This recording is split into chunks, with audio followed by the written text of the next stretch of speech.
Yes, my name is Hedrick Edwards, and I am the president of HANDS International, the full name of the organization being Health and Development Services International. We do short-term mission projects to underserved communities or wherever there are needs in any part of the world, but primarily we focus on the developing countries of the world. We have done projects, health intervention projects in Guyana, in Grenada, in Belize, in Haiti, in Kenya in Africa, in Jamaica, and we have done one in Trinidad before. And we are happy to serve. Our motto is, in brokenness, healing hands, in conflict, reconciling grace. I have with me here Mrs. Eblet Fornelia, and she might want to introduce herself.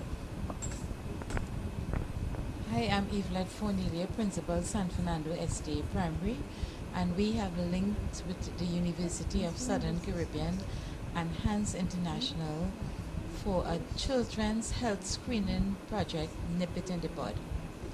Yesterday we had a street parade and health fair, an immersive learning experience so that children would know the importance of having healthy diets, making better choices, and engaging in physical activity, as well as reducing screen time so that it can positively affect their health.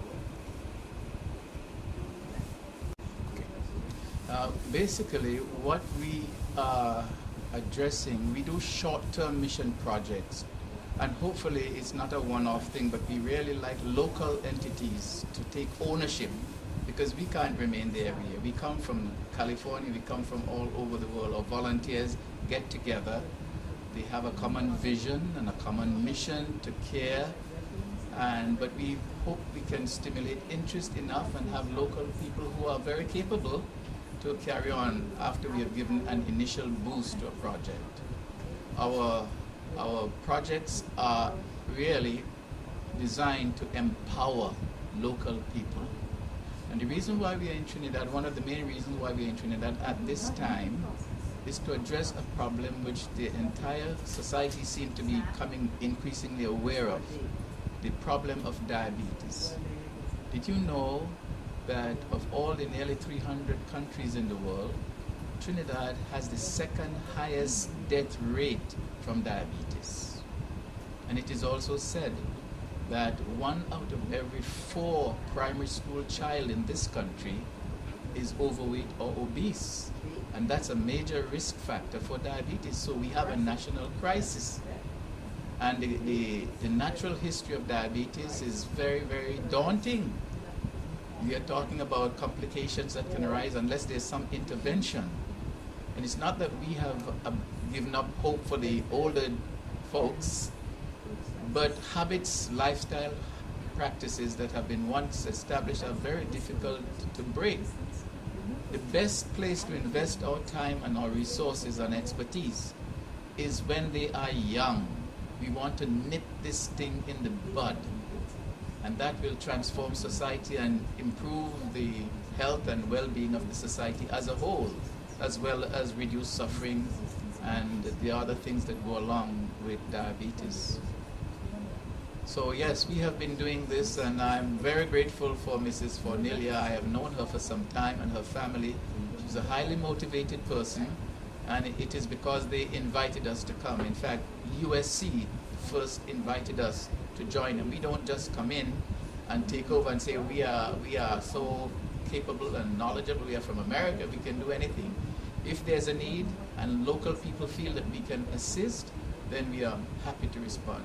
But I want you to know that this is a volunteer project. Every one of our volunteers, and there are 15 of us here, we pay our own way. We get nothing out of this materially. And some of us are Trinidadians or West Indians, and we come because this is our country. Even though we have been away for some time, this is our country, and we want to make our contribution. We were educated partially here, and we want to give back something to our land at this time of need. Ms. Cornelia? What we have done here, about 200 children have been screened, and we looked at those who are at risk because of after we did the measurements and so, and USC and Hands International will be doing some analysis of the data, but also Ms. Henrietta Vaval of COSTAT is working with a team from the Ministry of Health to do a follow-up program with those children who are at risk. Yesterday we had the MP for San Fernando West, Ms. Carolyn Sipasad Bachan, at the official opening, and she spoke about the government's input in working with cafeterias as well as developing a health policy to address childhood obesity, which is a major problem in our country right now. Yes, I just like to make the point that no one entity alone can solve the problem, and that's why we believe in partnerships. And so, as Mrs. Fornelia will tell you, that there are so many partners involved in this project to make it happen. You have, of course, Hands International. You have the University of the Southern Caribbean, who feels a sense of social responsibility. You have the primary Seventh-day Adventist primary school here in San Fernando. But right next door, we have the Anglican Girls' School and St. Paul's Boys' School. They are active partners in this. In addition, there are many organizations from COSTAT, NEHURST, and many other organizations that are contributing to make this project a success.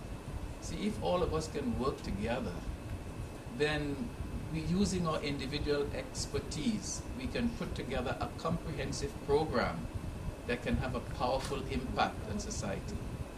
And in terms of whether it's short-term or long-term, as teacher Fornelia has said, the government is planning to follow up, and we ourselves are planning to assess the data, and hopefully in the future we can participate in projects like we can continue to reinforce the problem, because changing lifestyle is not an easy thing.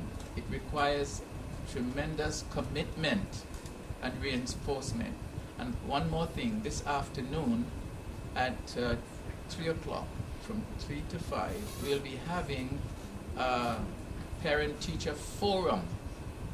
So having tested the children and assessed their health status, we are bringing together the parents and teachers and other adults from the community to engage each other in teaching all the facets of the health situation that will help to contribute to a resolution of the problem. We'll have dietitians there, we'll have our pediatricians, and they are here, 3 of them from different countries of the world originally, and we have health educators there.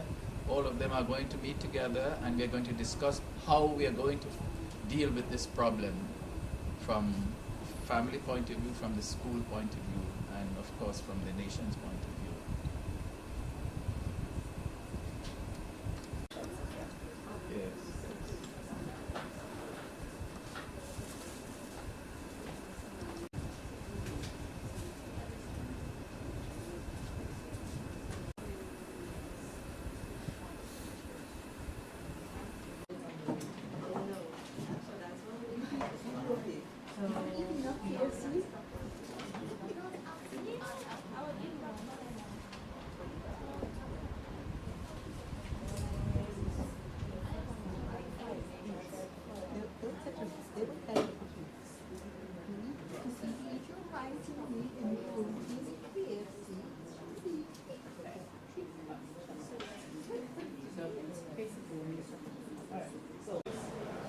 Weekends, whatever. I need some more.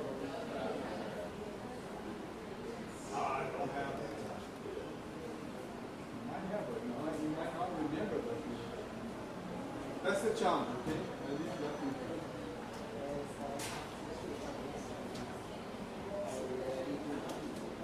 That's a bit because you have a problem that we might solve it. So let's start with the second issue.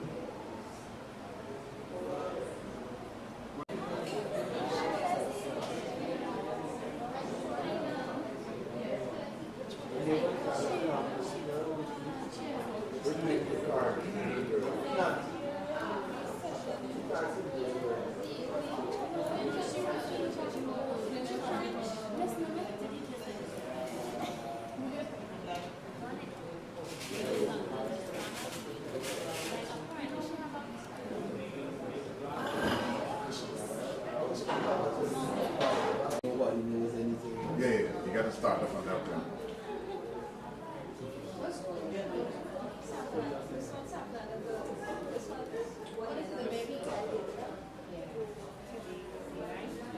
So Tom, Yes. what are you doing, sir?